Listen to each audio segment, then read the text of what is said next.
The corner of Hollywood Boulevard and Vine Street may seem like a strange place to meet one of the scientists from the magic island of Euclidia. But an even stranger place to meet a Euclidean is in your own home. That's apparently the situation which confronts Mrs. Gregory, her daughter Joan, and Jerry Hall. When Jerry and Joan started out to see a matinee at one of the moving picture houses, they met the Euclidean electrical wizard Thales, disguised as a beggar. Now they are locked in the radio room at Mrs. Gregory's home. And Mrs. Gregory has been talking over the phone with Captain Bradford at the harbor, where he went with Johnston to investigate the Euclidean submarine. A faint odor fills the room. The house is on fire, but Mrs. Gregory refuses to let Jerry or Joan leave the room. Oh, I don't doubt what you say, Mrs. Gregory. If this room is fireproof, it's fireproof.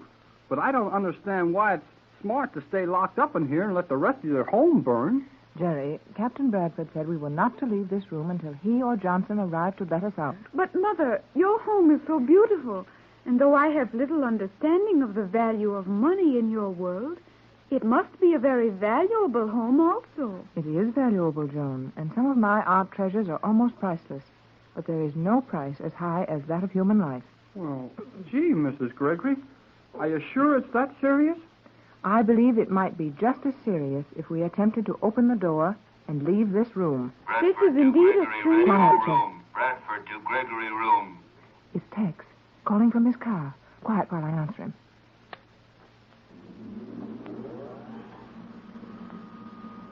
Gregory radio room to Bradford. Go ahead, Tex. Remain in that room. Do not leave until Johnson or I arrive to let you out. We understand. No move is being made. Where are you, Tex? Sorry, but for obvious reasons, I can't tell you that. Are you in the car? No, that is all.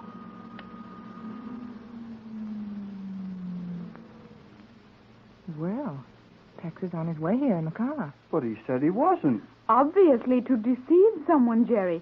It would not be very clever of the captain to admit that he might be caught on the streets with his car. Yeah, that's right. The only thing we have to worry about is how long it will take Tex to get here and just how great our danger is. Well, I'd say it was plenty great. This is getting on my nerves. Guys running all over the place, starting fires, rooms we can't get out of, and radio messages from cars that aren't supposed to be on the streets. The only thing we can do is to remain in this room and do exactly as Tex ordered, no matter what our danger. He knows more about it than we do. But how could the captain have known of our danger while he is miles away at the harbor? You mean while he was miles away? I'll bet he's burning up the road getting here. Yes, he should be here any minute now. Mother, why do you refuse to answer my question? How could the captain have known of our danger? I'm sorry, Joan, dear, but that's just one of the things you'll have to trust me about. There you are, Joan. Now, what did I tell you? Your mother and Captain Bradford are just as mysterious as any of those scientists of G-47s. They seem to be. However, I shall not question their actions again.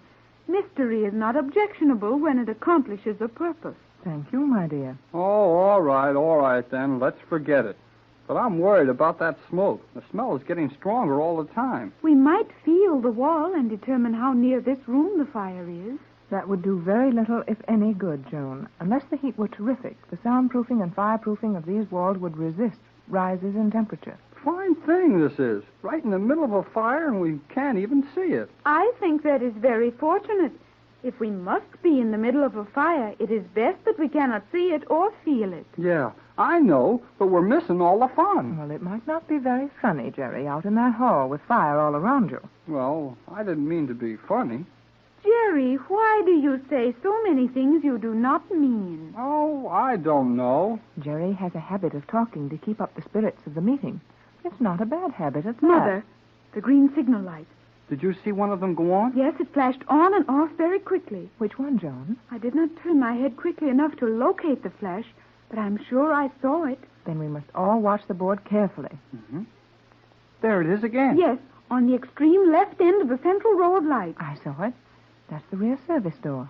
Isn't that the same door the fellow went out after he started the fire? Yes. Why, Jerry? Oh, well, he must be coming back to finish the job. Perhaps the fire was purely local, designed to hold us in this room so that he might make a search of the rest of the house. Nice going, Joan. That is possible, but I doubt it. Oh, there's the next light. He's starting up the stairs, the service stairs. Mother, Is it not possible that this might be the captain? Golly whiskers, Joan. You're right. It's Tex coming to get us out. Come on, let's open the door. Jerry, don't open that door. Oh, I'm sorry, Mrs. Gregory, but, I thought maybe... I know what you thought, Jerry, but you're wrong. That isn't Captain Bradford, nor is it Johnson. Well, if he's planning to go into that study and steal something now, he must know that the fire can't get to him. And if it can't get to him, it can't be all over the house. That's logical, Jerry, and under ordinary conditions, I'd say that we should try to find out what's going on. But when we're sure that the city contains one or more enemies, our best move is to make no move. I believe Mother is right, Jerry. Well, maybe she is. But that guy's getting closer to the study all the time. Now, look at those green lights flash now. Mother, was that not the large central alarm light, the one for the study? Yes, Joan, it was. Then the study's being worked on right now. At least the door was tried and probably... No, look. The next light. Down this way, isn't it? Yes. What room is that, Mother? Just a large closet, nothing of value. Really just a space on this side of the study. Any more rooms between us and the study? No, only a rather long hall. I think the person setting off those alarms is coming to this room. I'll bet he is, too. But the fire... Well, if he started it, maybe he knows how to put it out. Oh, it's not easy to put out fires that have been burning as long as this one has. Is it possible to open this door from the outside? Only with keys which Johnson and Tex have. Then we're safe as long as that door holds. Say, he's trying this door. Well, sit still. He can't get in. Now the light for this room has gone out. Oh, boy. Well, he gave up easy. Maybe the smoke out there in the hall was too much for him. If we watch the lights, we'll soon know where he's going. Mother, the door. Huh? Door? The smoke is coming in around it. Oh, he's getting the door open. Steady in there. Tex! Captain Bradford! It did sound like his voice. Come on. Everything's all right. It is, Tex. Oh, I can only see smoke. I'm inside the smoke. Come out in the hall and we'll get a window open here. What happened, Tex? Where's the fire? Right in that smoke pot on the floor. Here, give me a hand to raise this window, Jerry. Aye, aye, sir.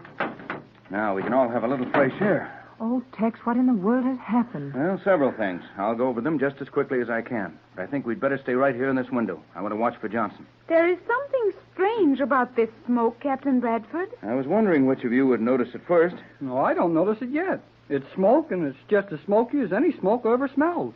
But it does not injure your eyes, Jerry. Huh? No, it doesn't. And it doesn't hurt your throat. Why? Our Euclidean friends at work again. And that smoke is one of their little tricks. Probably designed to create fright and give the impression of a fire without causing any injury or discomfort. Well, where would that get them? Wasn't someone in here? Of course. And we traced them to the study. Right, and the plan was to work in the study without interruption, as this smoke drove you out of the house the quickest way, which meant this window. But we were in a room that was practically airtight, and the smoke did not penetrate enough to disturb us. Right again, and our friend got discouraged and left. How would anyone be so sure which room we were in? Well, for some time, you've been using the radio. And a person clever enough to have a diagram of this whole house and know the shortest route to the study would naturally know where the radio room was. Why, yes. I should have thought of that. These Euclideans work so fast they leave a lot of things around we should have thought of. And are you certain, Captain Bradford, that a Euclidean was our visitor? Positive. Thales was the man. Well, that isn't very surprising. We've known for a long time that Thales was in Los Angeles. But is he alone? I think not, Joan. Did other Euclideans come ashore from the submarine which pursued us here? Not much doubt of it. Did anyone see them? Not leaving the submarine. Both these boats are gone. Back to Euclidia, I suppose. That would be correct, Captain. Then how do you know any more of those scientists landed? I can't prove it, but here's what happened. Just after a Coast Guard flyer reported he'd seen two strange-looking submarines in the water, subs disappeared. But they must have landed men before that. Not so fast, Pat. I think they landed after that. After the submarines disappeared? Sure. Jerry, have you forgotten how easily we landed from a submerged vessel? Oh, yeah. Sorry. Well, not long after the subs were reported, a smart newspaper reporter and a cameraman hired a water taxi and tore off out into the channel. They found four men, feebly swimming around the water and calling for help. Naturally, they dragged them aboard and tried to question them. But the four rescued men suddenly came to life and tossed a surprised newsboys and the owner of the boat overboard.